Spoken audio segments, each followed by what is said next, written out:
satu bulan dia menerima bersih ya, antara 27 juta sampai 30 juta.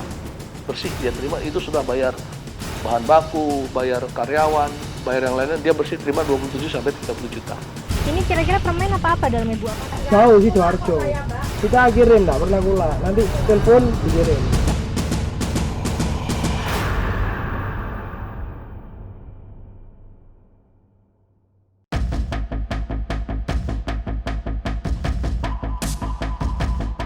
Coklat.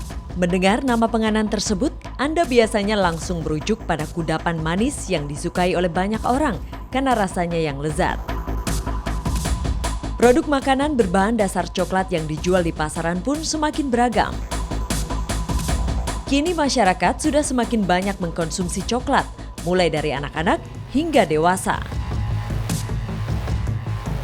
Mahalnya bahan baku coklat untuk sebuah produksi sebuah penganan berbanding lurus dengan harga jual produk berbahan dasar coklat di pasaran. Hal tersebut dimanfaatkan bagi segelintir produsen makanan berbahan dasar coklat yang tak bertanggung jawab sebagai sebuah peluang untuk meraup keuntungan. Tak sedikit dari mereka menggunakan bahan baku yang murah namun berbahaya hingga dapat menjualnya dengan harga sangat murah. Masyarakat digemparkan dengan temuan adanya industri rumahan yang memproduksi coklat daur ulang berbahan baku limbah makanan pabrik yang sudah kadaluarsa.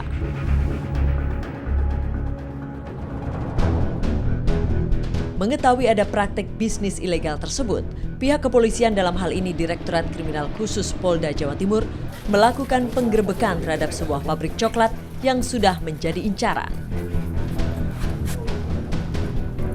Dalam penggerebekan industri rumahan coklat daur ulang yang berada di Kecamatan Krembung, Kabupaten Sidoarjo tersebut, polisi menemukan sejumlah barang bukti.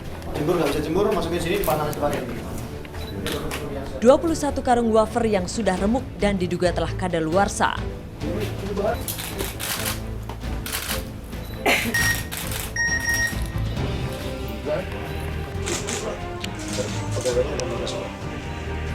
Satu unit mesin penggiling, satu unit mesin oven, alat pencetak coklat, serta adonan coklat yang telah jadi dan siap untuk dicetak.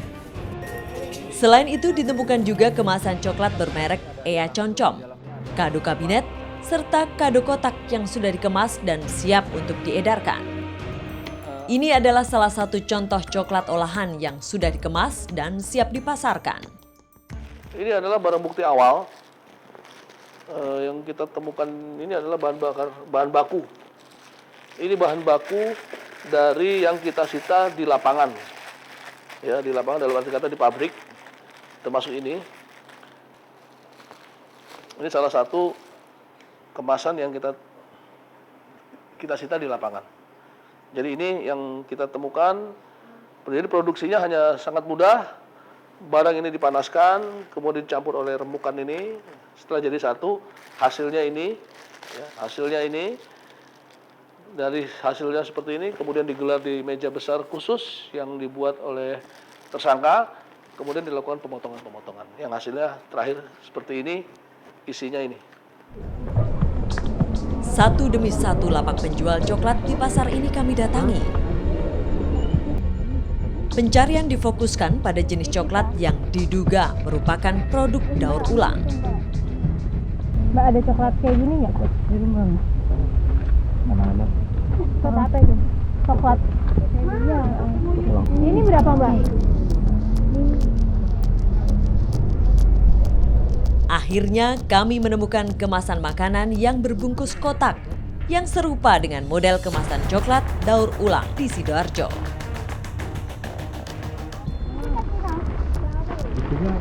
Dengan harga yang sangat murah, Rp13.500 saja, kami pun mendapatkan 30 kemasan makanan berisi mainan seperti ini.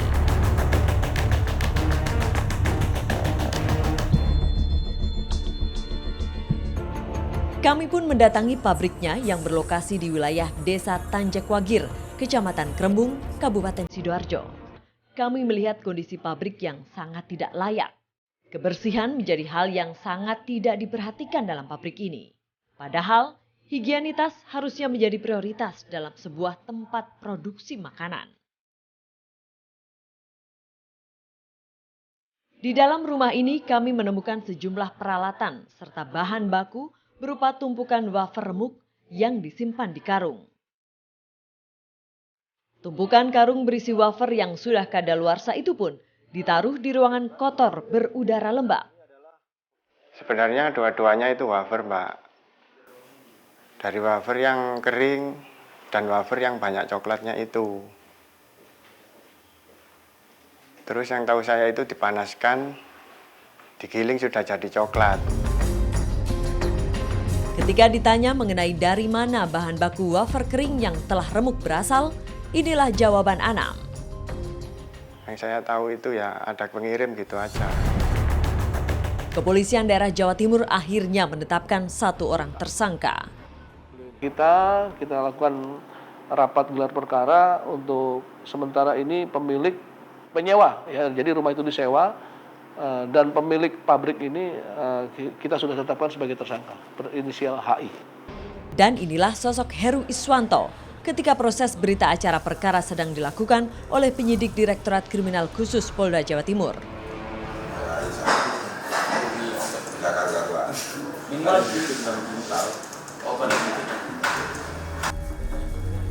Mendengar pengakuan sang pemilik industri rumahan coklat daur ulang tersebut, diduga kuat ia telah bekerja sama dengan salah satu pabrik makanan besar yang limbah makanannya dijual kembali kepada Heru.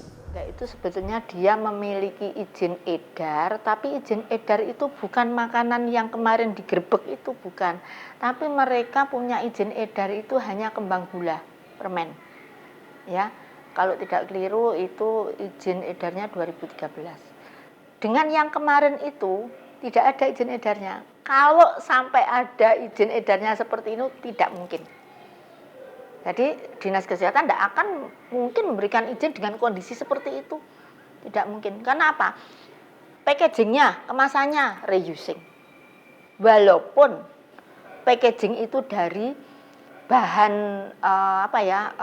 bekas atau sortiran ya dari pembungkus makanan juga, itu juga sudah tidak dibenarkan. Belum dari bahan makanannya yang reusing tadi.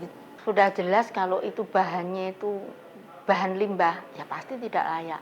Nah, kalau kita kaji lebih lanjut bahwa daur ulang ini kan jelas sudah menyalahi ketentuan ya. Itu kategori produk yang ilegal yang tidak memenuhi ketentuan. Karena setiap produk yang diedarkan di wilayah Indonesia, baik itu produksi dalam negeri maupun dari produk impor, itu kan harus sudah memiliki izin edar. Kemudian juga ada istilahnya untuk produk-produk yang sudah dalam bentuk kemasan, itu mengemas ulang pun itu harus ada ketentuannya untuk dicarikan izin edarnya. Kategori ilegal sekali lagi tadi ada produk kadaluarsa, ada produk rusak, ada produk tanpa izin edar.